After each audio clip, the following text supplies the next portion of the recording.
You know, Jackie, you bring me the nicest things. Your methods could be a little less mass murdery, but who am I to argue? Anyway, you wanted to know about this piece.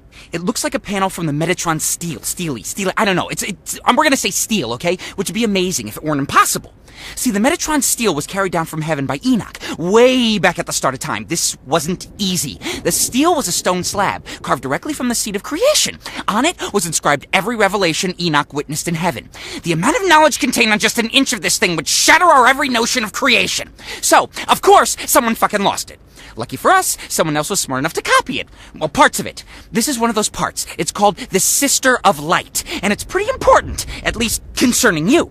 Think back to Genesis. There were only two things in the beginning, light and dark. The Bible says God separated the two, turning light into day and darkness into night. But in actuality, the darkness just stayed the darkness, and the light became the Angelus, or, as it was once known, the Sister of Light. What is the Angelus? Well, not to bum you out, but according to legend, it's your other half, Jackie, and all it wants is to rip you open and burn away the darkness. Yeesh. There's just not an easy way to lay that on somebody.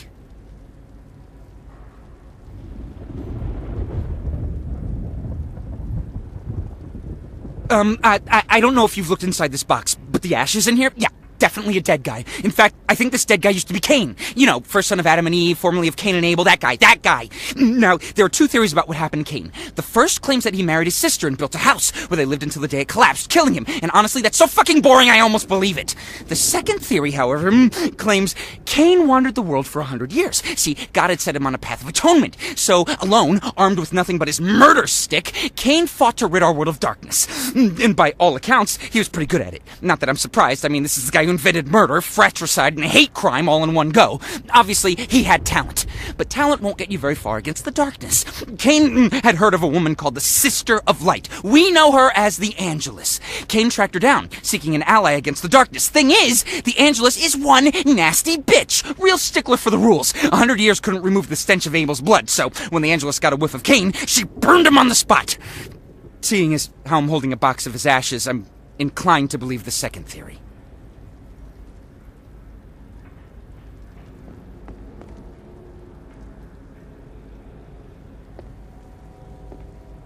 Okay, so you know the story of the Ten Commandments, right? Of course you do, okay? Moses went up a mountain to receive God's law. When he came back down, Moses found his people worshiping a new god, the golden cow. But they didn't call it the golden cow, it had a name. But legend says God struck it from man's tongue, never to be uttered again. Nowadays, we just call it the Graven Image. Well, Moses was pissed, obviously, so he disbanded this little cow cult. Some of his people, being of a progressive mindset, were like, hey, what about freedom of religion, man? To which I assume Moses responded, you're kidding, right?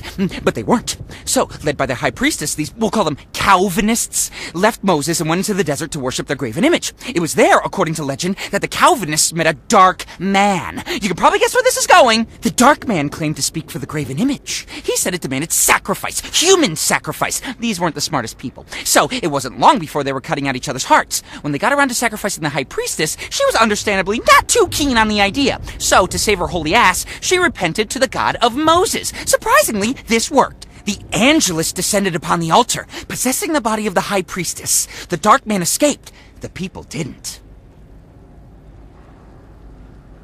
This one's a little tricky. You know the story of Noah and the Great Flood, right? Okay, humanity grows wicked, God floods the planet, family survives on floating zoo, classic Sunday school. Well, here's what really happened.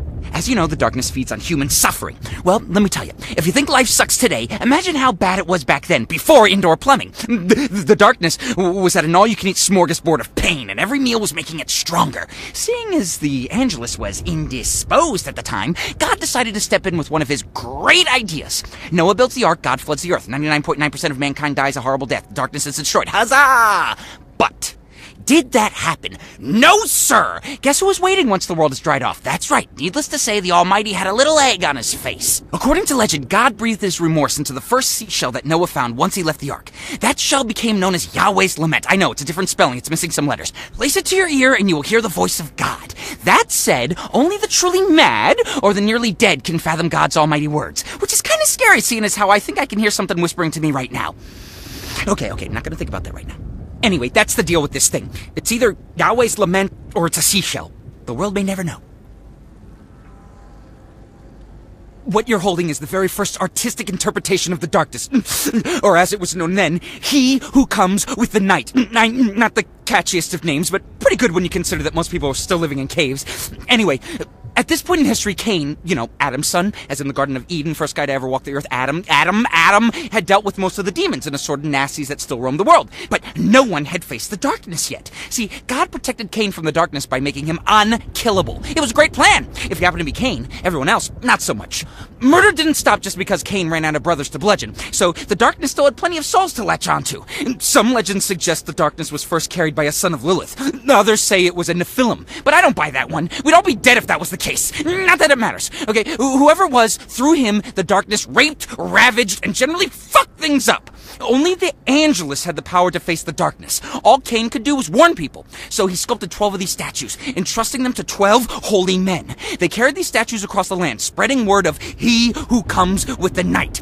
But the darkness did not want to be known. Within a year, it had devoured all 12 of them. The statues were gone, shattered, or lost to time.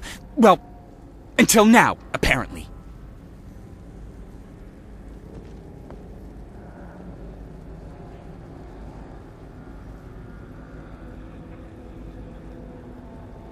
Oh, you'll appreciate this, being a former altar boy and all, I assume. And this is the head of Pope John the 12th. Look, the shrunken head.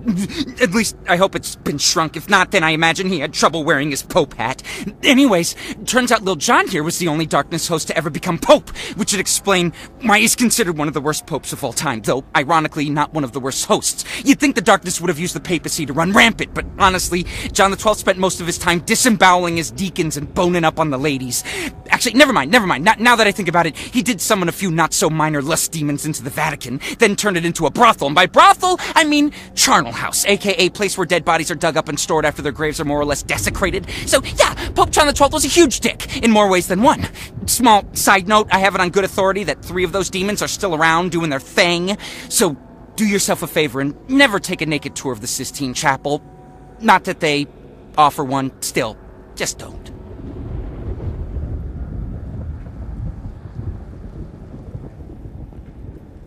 See this sexy guy right here? This is the Dark Man. As you can tell by the cute little demon heads on either side, the Dark Man was one of your predecessors. In fact, he's the first darkness host we have any record of. We know there have been hosts before him, but none of them got statues, so fuck him. No one knows who the Dark Man was, or where he came from. All we have to go on is one passage from the Hidden Testament of Moses. If I can paraphrase, it says, "He walked out of the wilderness, a dark man who spoke with authority." You know, like James Earl Jones. And those words were black, even the wisest were swayed. Cue 40 years of horror unlike anything the world had ever seen. Oh yeah, you heard that correctly. 40 fucking years. Moses wasn't lost in the desert for 4 decades. He was fighting a war against Mr. Tall, Dark, and Stretchy. Seriously, I mean, what's up with this guy's neck? He's like a giraffe. Anyway, what were we talking about? Oh, the 40-year war, 40-year war. Before the war had ended, the Dark Man had eaten Moses' heart, which is the real reason Moses never saw the Promised Land. It's also probably why the Dark Man got a statue. I mean, killing Moses is a pretty big deal, historically speaking.